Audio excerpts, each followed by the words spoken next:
구약성경 신명기 13장 1절로 16절 말씀을 교독하겠습니다. 구약성경 283페이지에 있습니다.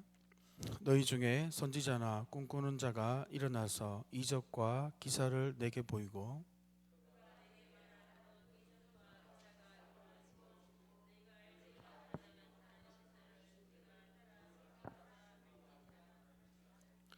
너는 그 선지자나 꿈꾸는 자의 말을 청종하지 말라. 이는 너희의 하나님 여호와께서 너희가 마음을 다하고 뜻을 다하여 너희 하나님 여호와를 사랑하는 여부를 알려 하사 너희를 시험하심이니라.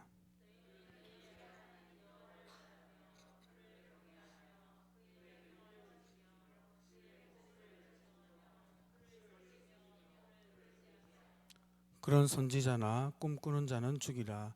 이는 그가 너희에게 너희를 애굽 땅에서 인도하여 내시며 종되었던 집에서 속량하신 너희 하나님 여호와를 배반하게 하려 하며 너희 하나님 여호와께서 네게 행하라 명령하신 도에서 너를 꿰어내려고 말하였음이라. 너는 이같이 하여 너희 중에 악을 제할지니라.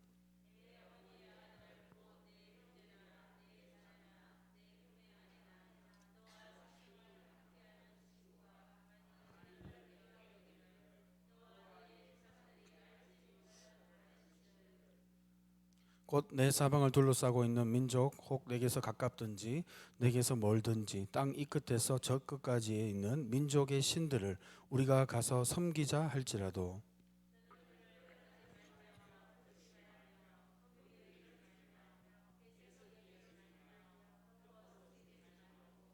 너는 용서 없이 그를 죽이되 죽일 때에 네가 먼저 그에게 손을 대고 후에 뭇 백성이 손을 대라.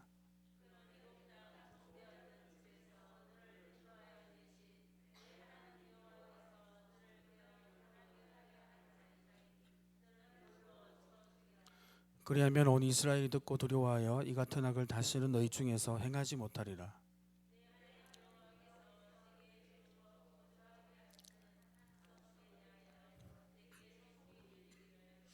너희 가운데서 어떤 불량배가 일어나서 그 성읍 주민을 유혹하여 이르기를 너희가 알지 못하던 다른 신들을 우리가 가서 섬기자 한다 하거든.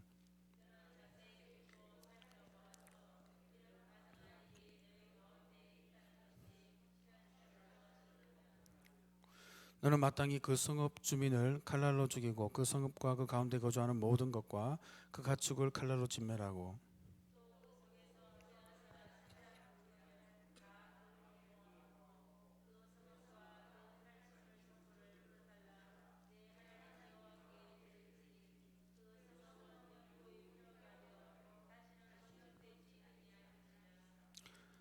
아멘. 오늘 신명기 13장의 말씀 굉장히 좀 무섭습니다. 계속 뭐 돌로 치고 죽이고 살리고 굉장히 무섭습니다. 이게 굉장히 좀 공포스럽습니다. 주님께서 우리를 억만 죄악 가운데서 우리를 여러분 구원하셨음을 믿으십니까? 하나님의 청량할 수 없는 은혜, 그 용서와 긍휼을 자비하심을 우리 모든 성도가 덧입었음을 여러분 주님께 고백하기를 소망합니다. 주님께서 사도 바울도 얘기했습니다. 주님께서 구원한 주님의 백성들, 은혜를 입힌 자들, 그렇죠? 구약 성경으로 말하면 출애굽시킨, 그죠? 애굽의 종되었던 그리고 그 우상을 섬기던 그곳에서 주님이 또 사망에서 생명으로 여러분 주님 우리를 옮겨주셨음을 믿으시기 바랍니다. 여러분 주님께서는요 그 은혜를 기억하기를 원하시는 겁니다. 신앙생활이란 것은 복잡한 게 없습니다. 사실은 굉장히 현란한 이론이 필요한 것 같고 사상이 필요한 것 같지만 아닙니다. 신앙생활은 굉장히 간단합니다. 의외로 하나님의 은혜에 응답하는 것이 우리의 신앙생활임을 믿으시기 바랍니다.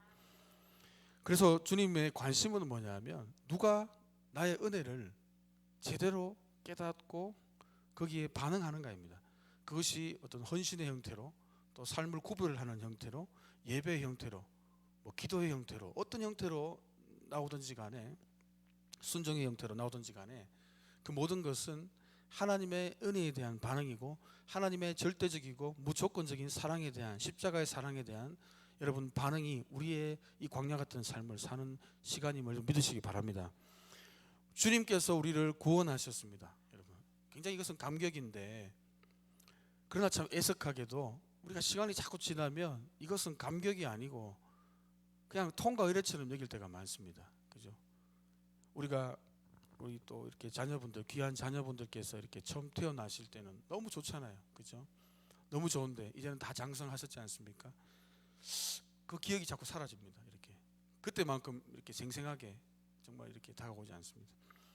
여러분 우리가 거듭났던 그 시간들을 한번 상기해 보십시오.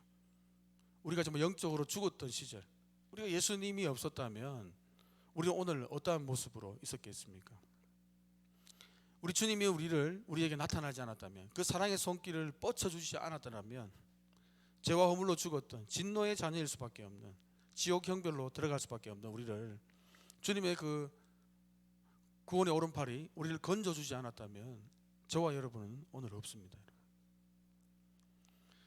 그래서 주님은요, 우리 성도들에게 기대하는 것이 뭐 큰 것이 아닙니다.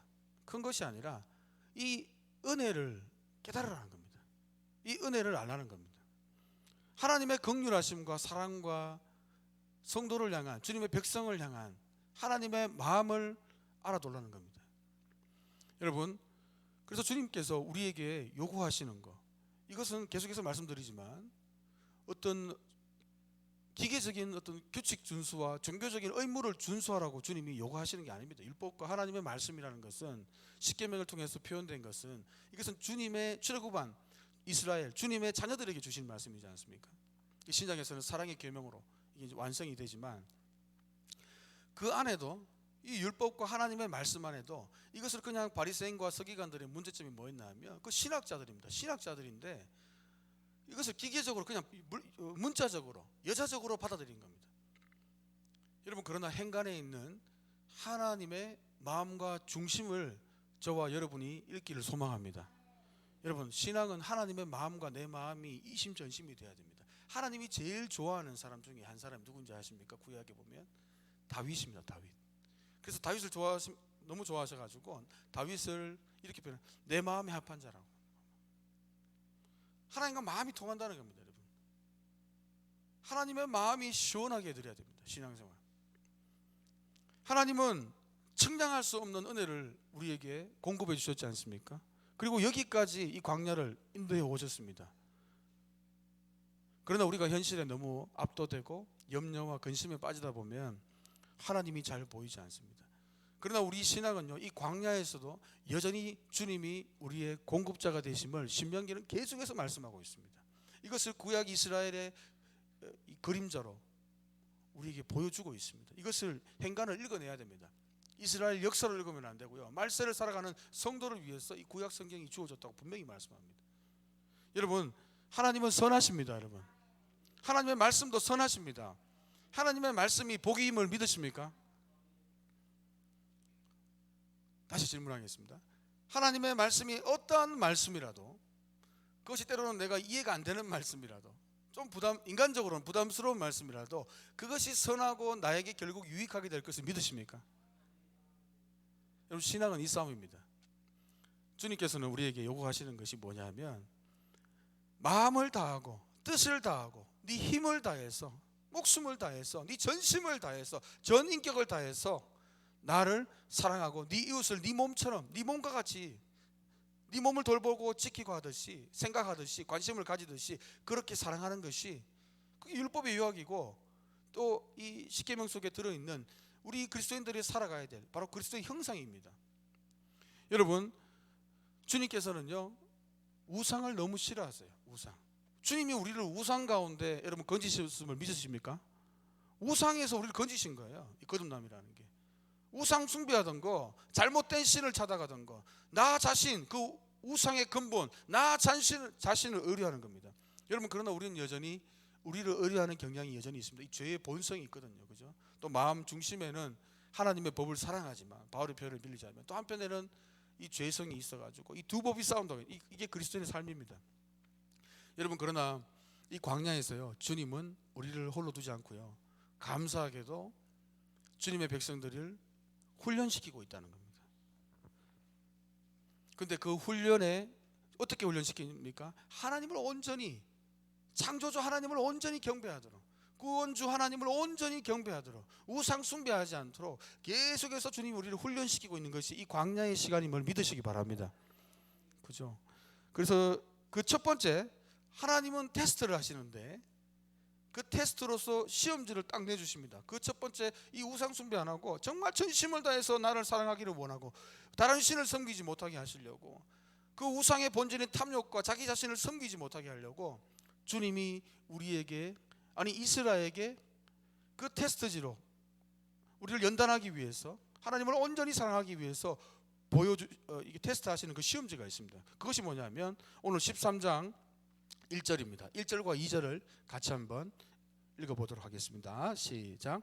너희 중에 선지자나 꿈꾸는 자가 이적과 기사를 내게 보이고 그가 내게 말한 이적과 기사가 이루어지고 너희가 알지 못하던 다른 신들을 우리가 따라 섬기자고 말할지라도. 자, 첫 번째 아주 흥미로운 말씀이 있습니다. 너희 중에, 이스라엘 중에 이제 이 공동체 가운데 선지자나 주님의 말씀을 대언하는 선지자나 꿈꾸는 자, 그 이스라엘에서 여기 꿈꾸는 자라는 것은 구약에서는 꿈을 통해서도 주님의 말씀이 계시가 되었습니다. 여하튼 이 선지자가 꿈꾸는 자가 일어나서 이적과 기사를 내게 보인다는 거예요. 이적과 기사, 그 어떤 신비한 체험과 능력. 여기 이적과 기사라는 것은 하나님의 말씀을 확증하기 위해서 보여주는 어떤 표징과 전조, 이런 걸 말하는 겁니다. 그런 걸 어떤 신비한 어떤 것을 능력을 보여주면서, 이적과 기사를 보여주면서, 그런데 2절에 보니까 그 이적과 기사가 이루어지고 난 뒤에 너희가 알지 못하던 다른 신들을 우리가 따라 섬기자고 말할지라도. 이적과 기사를 보여주면서 어떤 선지자가 이제 앞으로 이스라엘 가운데 일어나는데, 그가 이스라엘 백성들에게 뭘 말한다는 겁니까? 이적과 기사를 보면 사람들이 혹하지 않습니까? 어떤 신비 체험, 어떤 기적을 체험하면 사람들이 뭔가 호기심이 발동하거든요. 그 상황에서 여호와 하나님을 섬기자가 아니라 어떻게 해요? 다른 신을, 우리가 알지 못하던 다른 신을 섬기자고 말할 수 있는 상황이 생길 거라고 모세가 지금 말하고 있습니다. 자, 그때 어떻게 해야 되느냐? 3절에 보시면 너는 그 선지자나 꿈꾸는 자의 말을 청종하지 말라. 너희의 하나님 여호와께서 너희가 마음을 다하고 뜻을 다하여 너희 하나님 여호와를 사랑하는 여부를 알려하사 너희를 시험하심이니라. 여러분, 현대도 마찬가지입니다. 많은 이단들이 있잖아요. 거짓 선지자들이 있습니다. 그죠? 정상적인 선지자는 어떻게 됩니까? 하나님 말씀을 전합니다. 그리고는 예수 그리스도를 가르쳐요. 여러분 믿으십니까? 하나님의 영광을 가르칩니다. 그 모든 설교와 가르침이. 그리고 복음을 가르치고요, 진리를 가르칩니다. 영생으로 인도하는 겁니다. 천국으로 인도하는 것이고요, 하늘의 소망으로 인도합니다. 그런데 거짓 선지자는 어떻게 됩니까? 능력과 기사를 보여줍니다. 그러면 사람들이 현혹되거든요. 여러분, 많은 이단에 가보면 사람들이 빠지는 이유가, 여러분 이단에 가보면 어떤 일이 벌어지냐면요, 우리가 사람들이 이단을 이렇게 우습게 생각, 뭐 저런 데 빠지나 이렇게 생각하잖아요. 여러분 절대 그런 거 아닙니다. 우습게 보면 안 됩니다. 이단에 빠지는데 어떤 사람이 있는지 아세요? 거기에 박사들도 있어요, 교수들도 있어요, 정치인도 있어요. 어떻게 저렇게 똑똑한 사람들이, 엘리트들이 저렇게 황당한 소리를 하는데 어떻게 저게 현혹되는가 궁금하지 않습니까? 저도 궁금했습니다.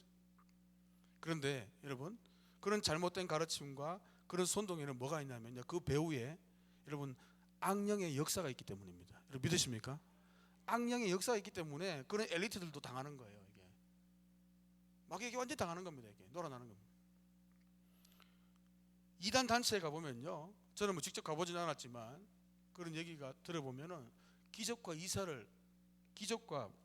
이런 이적과 기사를 일으켜요. 진짜 어떤 단체는, 이단 단체에 가면 진짜 병든데도 낫습니다. 진짜. 그럼 사람들이 어떻게 돼요?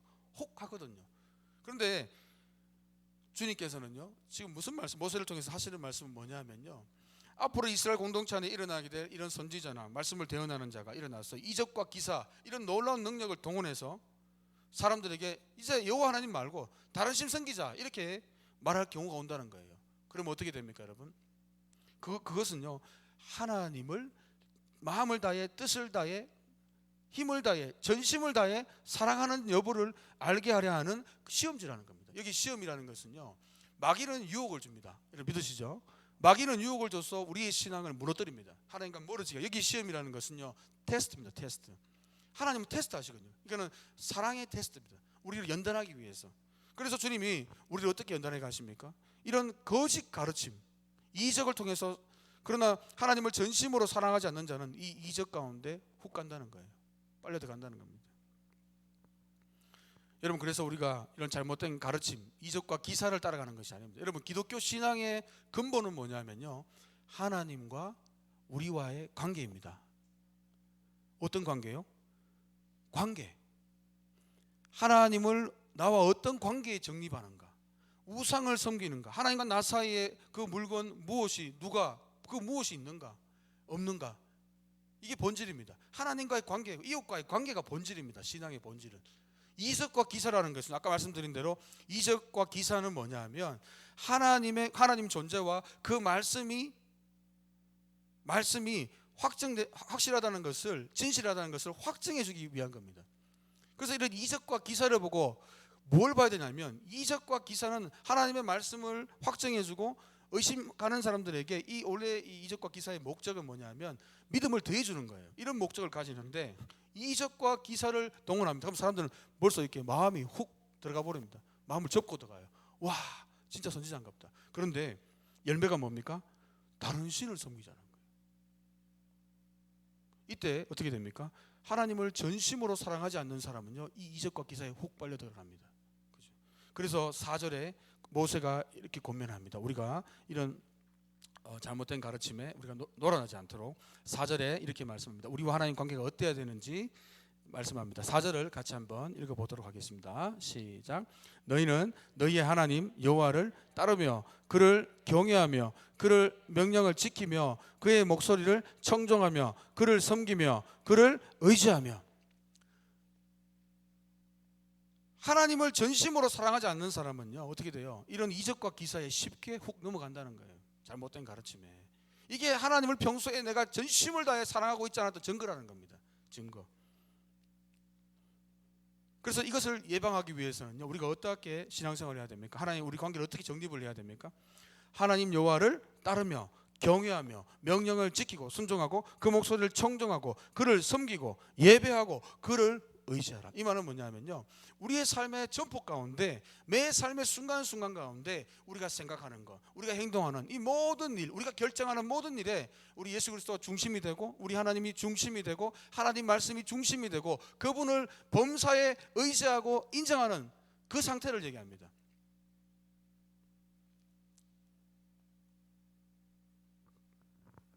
여러분, 저와 여러분이 하나님을 전심으로 사랑하기를 소망합니다. 두 번째 말씀을 보면요, 유혹하는 것이 있습니다. 하나님을 온전히 사랑하지 못하게 하려고 우리를 유혹하는 게 있습니다. 6절에 보십시오. 6절 같이 한번 읽어보겠습니다. 같이 읽습니다. 시작. 내 어머니의 아들 곧 내 형제나 내 자녀나 내 품의 아내나 너와 생명을 함께하는 친구 나만이 너를 꾀어 이르기를 너와 네 조상들이 알지 못하던 다른 신들. 7절입니다. 곧 내 사방을 둘러싸고 있는 민족, 혹 내게서 가깝든지 내게서 멀든지 땅 이 끝에서 저 끝까지 있는 민족들의 신들을 우리가 가서 섬기자 할지라도.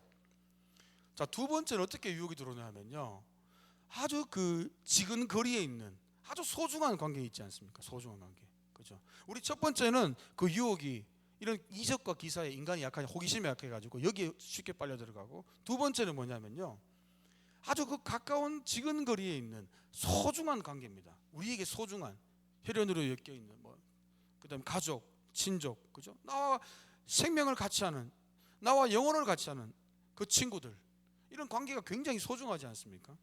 항상 내 편이 되어주는 내 친구들, 내 사람들, 가족들, 친지들, 그죠? 심지어는 아내도, 남편도 이런 관계입니다. 그런데 이런 아주 인간들이 생각하는 소중한 관계인 이 관계에 지근거리에 있는 사람들로부터 가만히 어떻게 해요? 너를 꾀어 이르기를 조상들이 알지 못하던 다른 신을 섬기자고 하는. 여러분, 사단의 유혹이요, 이렇게 교묘한 겁니다. 여러분, 교묘합니다. 여러분, 그죠? 전혀 관계가 없는 사람이 이상한 소리 하면요, 그냥 미쳤다 하면서 이렇게 무시하면 그만이지만, 나와 정말 친하고 이분의 얘기를 안 들으면 안 돼요. 나하고 너무 관계가 깊고 너무나 서로 이렇게 유익을 주는 관계고 없어서는 안 될 사람이고 나에게 정말 위로가 되는 사람인데 그 사람이 다른 신을 섬기자는 거예요. 여러분, 사단이 이렇게 유혹합니다. 유혹. 예수님도 이 사단이 예수님께 이렇게 시험을 걸지 않습니까? 어떻게 겁니까? 아주 지근 거리에 있는 수제자 베드로를 통해서 겁니다. 마태복음 16장에 보시면요, 베드로에게 이제 주님께서 이 구원의 사역에 대한 그 계획들을 얘기하지 않습니까? 앞으로 내가 이런저런 고난을 당해야 되고 죽임을 당하고 제3일에 다시 살아날 것을 이제 제자들에게 말씀하시는데, 갑자기 베드로가 듣고는 주님, 절대 그렇게 될 수 없다고 항변하니까, 결코 이 일이 주께 미치지 않습니다, 이렇게 절대 그러시면 안 된다고 막 이렇게 하니까 예수님이 돌이켜서 이렇게 말합니다. 베드로에게 이르시되, 사탄아, 내 뒤로 물러가라. 너는 나를 넘어지게 하는 자로다. 네가 하나님의 일을 생각하지 아니하고 도리어 사람의 일을 생각하는도다. 그죠? 교묘하다니까요. 겉으로는 베드로는 좋은 마음이겠죠. 그렇게 볼 수도 있지 않습니까? 주님이 어떻게 그 십자가에, 우리 귀한 주님이, 그런데 주님은 그 십자가에 우리를 대속하기 위해 오셨습니다. 믿으십니까? 그것은 하나님의 일이에요. 근데 사탄은 그것을 교묘하게 자꾸 틉니다, 이 지근거리는 사람들은. 근데 주님은 말씀합니다. 이것이 베드로가 한 게 아니라 베드로 속에 바로 이 사단이 생각을 집어넣어준 것을 주님이 아셨던 거예요. 그래서 베드로가 사탄이라는 말이 아니고, 베드로에게 이르시되, 사탄아, 내 뒤로, 이 말은 그 말입니다. 너 지금 베드로 조종하는 사탄아, 물러가라는 겁니다. 너가 지금 하나님의 일을 생각 안 하고 사람의 일을 지금 생각한다. 쉽게 말하면 주님의 이 구원의 대속의 십자가의 이 일을 위해 이 땅에 오셨는데 너가 지금 그것을 회방하고 있다, 이렇게 말씀하십니다. 여러분, 또 그 12제자 중에 가룟 유다도 마찬가지지 않습니까? 이 정말 지근거리에 있는 이 가룟 유다도, 그죠? 돈 받기로 이렇게 제사장들과 성전 경비대장들에게 예수를 넘겨줄 그런 일들이 벌어집니다. 여러분, 이 지근거리에서도 이런 유혹이 들어오거든요. 그런데 그때 우리는 단호해야 됩니다. 하나님을 전심으로 사랑하기 위해서는 단호해야 된다는 거예요. 8절에 그에 대해서 대처하는 방법들을 8절에 이렇게 말씀합니다. 너는 그를 따르지 말고 듣지 말고 긍휼히 여기지 말고 애석히 여기지도 말고 덮어 숨기지도 마라. 그 죄악에 대해서 단호하라는 겁니다. 단호. 거기에 대해서 미련과 동정을 가지지 말라는 겁니다. 왜? 그것은 악이요 죄이기 때문입니다. 여러분, 믿으십니까? 그런데 이게 쉽지 않아요. 가장 소중한 관계에 있는 사람을 통해서 이런 말이 들어오면요, 그 사람의 말을 무시하기가 쉽지 않거든요. 전혀 모르는 사람이 이렇게 하면 그거 시행거리도 아니죠. 무시하면 되지만 정말 나와 혈연관계, 지연관계, 아주 중요한 관계에 있는 사람들, 이런 사람들의 얘기를 안 들으면 앞으로 벌어질 그런 손해들이 막 보이지 않습니까? 그러면 관계의 절연을 통해서 일어날 여러 가지 안 좋은 일들이 막 보이거든요. 부정적인 일들이.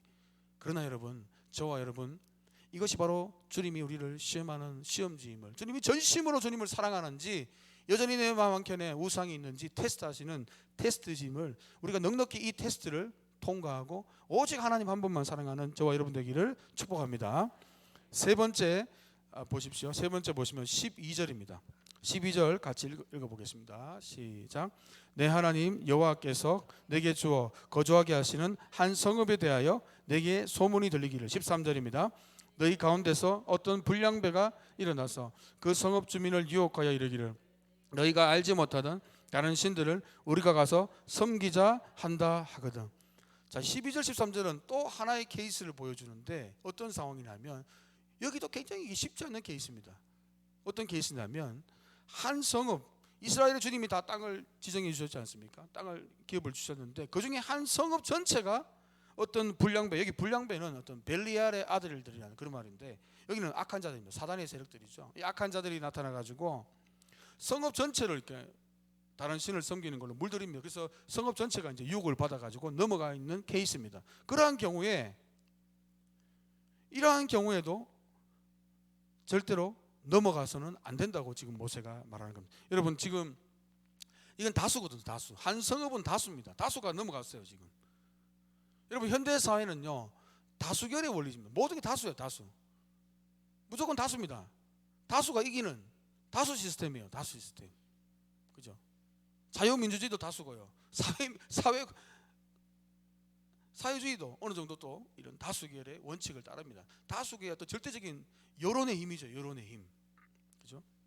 여러분, 그러나 여러분, 여론이 어떠하더라도, 다수가 지지를 하더라도, 여러분, 한 사람이 진리를 지지하더라도, 여러분, 한 사람이 지지한 그 진리가 진리임을 믿으시기 바랍니다.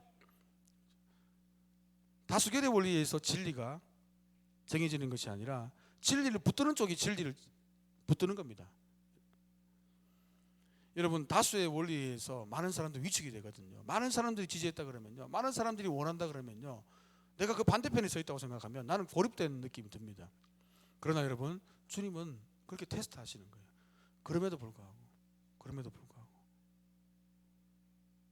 모든 사람들이, 엘리야의 시대도 마찬가지지 않습니까? 이 엘리야 선지자가 너무 이렇게 사역하다 지쳐가지고, 그죠? 아이고 주님, 이렇게 해도 또 나 죽이려고 저렇게 따라오고 도저히 못하겠습니다 하지 않습니까? 없다고. 이제는 정말 주님 섬기는 사람도 없고 이제 나 혼자 안 되겠습니다 이런 얘기를 하지 않습니까? 그래서 주님께서 아니다, 7,000명이 남아있다. 7,000명. 주님을 섬기는 7,000명이 있다고 말씀하십니다. 여러분, 우리 주님은요, 다수의 원리에 의해서 왔다 갔다 하는 것이 아니라 주님 한 분만을 끝까지 사랑하는 자를 여러분 찾고 있음을, 그러한 예배자를 찾고 있음을 믿으시기 바랍니다. 여러분, 우리가 정말 하나님은 마음을 다하고 뜻을 다해서 여호와를 사랑하는 여부를 알려 하신다고 했거든요. 신명기 8장에도 보시면요, 8장 2절에도 보시면 네 하나님 여호와께서 이 40년 동안에 광야의 길을 걷게 하신 것을 기억하라 이렇게 하지 않습니까? 그러면서 이런 너희를 낮추고 시험하사 네 마음이 어떠한지 그 명령을 지키는지 지키지 않는지 알려 하심이라. 그 광야에서 많이 시달렸지 않습니까? 불평이 나올 수밖에 없는 환경이었지 않습니까? 늘 불평했잖아요. 근데 모세가 성령의 감동에 의해서 그 광야 사건의 의미를 지금 조명해 주는 거예요. 조명.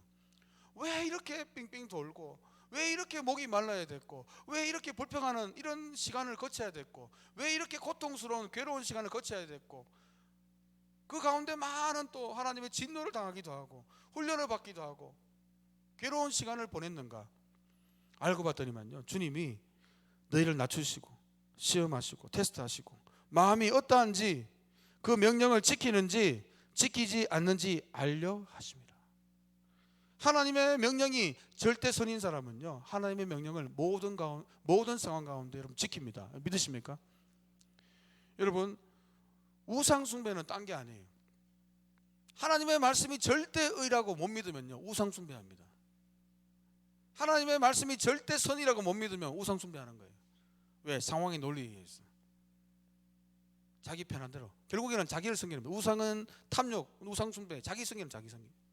내가 원하는 거, 내가 편리한 거, 내게 유익된 거를 먼저 생각하면요, 우상 숭배하는 거예요. 우상 숭배. 결론적으로 얘기하면, 여러분, 우리는요, 하나님은 마음을 다하고 뜻을 다하고 정성을 다하고 우리 지혜를 다하고 힘을 다해 목숨을 다해 우리 전인격을 다해서 사랑받기에 합당하심을 믿으시기 바랍니다. 여러분, 하나님은요, 우리에게 적당한 사랑을 주신 분이 아니에요. 하나님은 우리에게 적당히 사랑하셨으면 적당히 사랑하시고, 야 너희들 너희 목숨을 다해 사랑해, 이런 불평등한 요구를, 강압적인 요구를 하시는 분이 아닙니다. 여러분, 하나님의 사랑이 이미 그 독생자 예수 그리스도를 주신 그 사랑임을 믿으시기 바랍니다. 그렇죠? 그래서 하나님과 우리가 전심으로 주님을 사랑하기를 원하십니다. 주님과 우리 사이에 그 어떤 것도 들어오기를 원하지 않는 거예요. 주님은요, 하나님을 진정으로 사랑하는 자를 원하십니다. 마태복음 10장에도 보시면요, 10장 37절에도 보시면 아버지나 어머니를 나보다 더 사랑하는 자는 내게 합당하지 아니하고 아들이나 딸을 나보다 더 사랑하는 자도 내게 합당하지 아니하고 또 자기 십자가를 지고 나를 따르지 않는 자도 내게 합당하지 아니하니라. 그죠? 여러분, 복음은요, 뭘 가져옵니까? 우리에게 주님은 우리에게 무엇으로 오셨습니까? 평강의 왕으로 오셨습니다. 믿으십니까? 근데 복음에 또 다른 성격이 있어요. 그것을 깨닫고 그 천국을 맞이하는 자에게는, 예수 그리스도를 인격적으로 영접하는 자에게는 평강의 왕으로 오시지만 아직 거듭나지 못한 자들에게는요 영적 싸움의 대상입니다, 여러분. 그죠? 복음은요 우리에게 평강을 가져오지만 또 세상과 죄와 마귀에 대한 하나님 나라의 전쟁을 선포하는 것이거든요. 믿으십니까, 여러분? 그래서 마태복음에도 10장 36절에도 사람의 원수가 자기 집안 식구리라. 아버지나 어머니를 나보다 더 사랑하는 자는 내게 합당하지 아니하고. 그죠? 마태복음 10장 34절에도 보면 내가 세상에 화평을 주러 온 줄 생각하지 말라. 화평이 아니라 금을 주러 왔노라. 내가 온 것은 사람이 그 아버지와 딸이 어머니와 며느리와 며느리가 시어머니와 불화하게 하려 함이니. 이 말씀 알지 않습니까, 여러분? 그죠? 주님이 하시는 일을요 우리에게는 소중한 일이에요. 가치 있는 일입니다. 아멘입니까, 여러분? 그러나 불신자에게는요 가치 없는 일이에요. 인간의 필요하는 관계 없어. 하나님 나라 우리에게 너무 소중하지만, 천국 너무나 소중하지만 영안이 열려 있잖아요, 우리가. 근데 주님을 만나지 못한 사람에게는요, 자연인, 육신을 가지고 있는 자연인한테는 그런 하나님 나라의 가치, 예배의 가치, 복음의 가치, 인간의 필요의 관점에서 필요 없는 거예요. 그러니까 먹고 사는 게 필요한 거지. 그분들한테는 돈이 필요한 거죠. 그게 뭐 그래 중요한? 주일 예배 드리는 게 뭐가 중요합니까? 그분들한테 날 좋은 날 따뜻한데 산에 들러 가는 게 더 중요하죠. 가족의 화평을 구하는 게 더 중요한 겁니다, 그분들한테. 여러분, 우리에게는 이런 영적 싸움이 분명히 있다는 사실을 알아야 됩니다. 아버지나 어머니를 나보다 더 사랑하는 자. 아버지나 어머니를 사랑하라고 주님이 계명을 주셨잖아요. 그죠? 부모님을 공경하고 사랑하라고. 그런데 여기서 말하는 것은요, 하나님보다 더 사랑해서는 안 되는 거예요.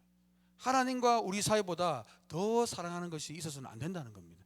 그리고 우리가 인간 그 혈연 관계 속에서 자식과 부모의 관계, 그죠? 이거는 엄청난 관계지 않습니까? 이 사랑의 관계는. 아들이나 딸을 나보다 더 사랑하는 자도 내게 합당하지 않으니. 여러분, 저와 여러분 주님의 제자입니까? 주님을 사랑합니까? 주님을 사랑하는 주님의 제자는요, 예수님의 정의에 의하면 나 하나님 사랑해요 가 아니에요. 주님의 제자는요, 하나님을 그 무엇보다 그 누구보다 가장 사랑하는 자임을 믿으시기 바랍니다. 이게 주님의 제자의 정의입니다. 내가 주님의 제자이면 어떻게 알아요?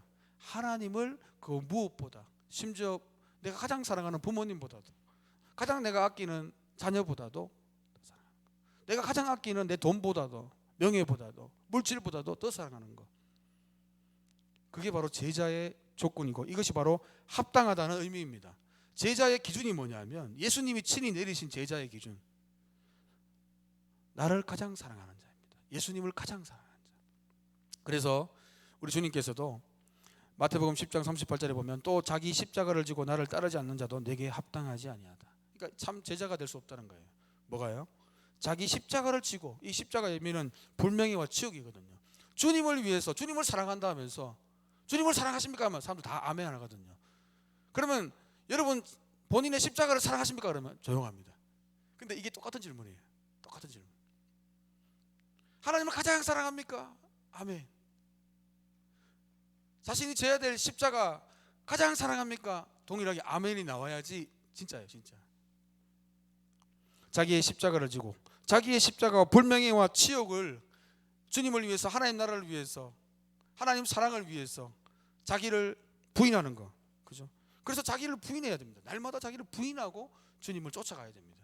자기를 부인하지 않죠. 내가 살아 움직이고 자기를 사랑하고 자기에게 모든 것이 중심이 되어 있잖아요. 주님이 제자 아닙니다. 말로만 제자가 아니라 주님의 제자는요, 자기를 부인할 줄 아는 사람, 자기 사랑을 옆으로, 주님 사랑 위해서 옆으로 둘 수 있는 사람. 더 쉽게 말해서 자기 십자가를 지는, 불명예와 치욕도 주님을 위해서 견디는 사람. 이것이 주님을 가장 사랑하는 자임을 믿으시기 바랍니다. 여러분, 저와 여러분이 이 땅을 또 살아가면서 정말 이 하나님의 사랑을 온전히 깨닫기를 원합니다. 정말 하나님이 우리를 적당히 그냥 어렴풋이 희미하게 우리를 지금 이 신앙의 여정으로 끌고 오시는 것이 아니라, 우리 여기까지 온 것이요, 하나님의 절대 사랑이고 절대 은혜고 절대 긍휼이고 절대 용서가, 청량할 수 없는 은혜가 있었음을 여러분 다시 한번 상기하시기를 소망합니다. 여러분, 그래서 우리가요, 말씀드린 대로 여호와를 따르고 그를 경외하고 그의 명령을 지키고 그의 목소리를 청종하고 그를 섬기며 그를 의지하며, 그죠? 계속해서 주님과 이렇게 동행해야 됩니다. 그죠? 썬데이 크리스찬이 아니고요, 수요일 크리스찬이 아니고요, 우리 모든 매 순간순간 주님과 동행하고 그분의 인도하심을 인정하고 또 그분의 훈련을 인정하고 그분이 우리에게 가장 선한 분이고 하나님 말씀이 가장 선한 것이 아니라 절대 선한 것임을, 그것을 인정한다면요, 우리에게 절대 우상 숭배가 들어올 수 없습니다. 여러분, 바울도 말했습니다. 우리 중에 자신을 사랑하는 자가 없다고 했어요. 오직 예수를 위해서, 하나님 나라를 위해서, 주님을 위해서 사는 것이 크리스찬입니다. 여러분, 믿으십니까? 여러분, 하나님을 저와 여러분이 더 뜨겁게 사랑하게 되기를 예수님 이름으로 축복합니다. 기도하겠습니다.